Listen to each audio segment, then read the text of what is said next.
दुर्भाग्यपूर्ण कथा आज विधानसभा द्वितीय सत्र में आज प्रश्नोत्तर काल गणशिक्षा विभाग प्रश्नोत्तर है बेले आपणकर भुवनेश्वर सेंट्रल स्कूल नंबर 3 रे गेट आगे गोटे बोमा विस्फोरण है।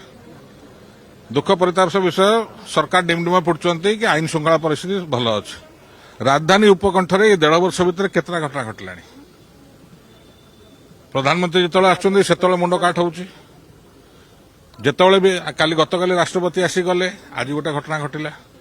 तो आम पुलिस विभाग इंटेलिजेंस कौन कमिशनरेट पुलिस कौन शोची से कौन जानी पारना कि कौन हो लैक्सिटी ऑफ विजिलेंस रोचे कि घटना घटीगला आम रिएक्टिव हो घटना न घटिया पूर्व आम कहीं माने सतर्क ना इे देश में आपणकर चारिटा कथा कहुँ कि कौटी टेररिस्ट माने विभिन्न रकम सेल खोलते तेणु यापाई आम अभिज्ञ कहीं मुख्यमंत्री खोद होती गृहमंत्री विधानसभा चली कि राजधानी उपकंठर बोमा माड़ है काली आ गोटे कौन घटना घटो।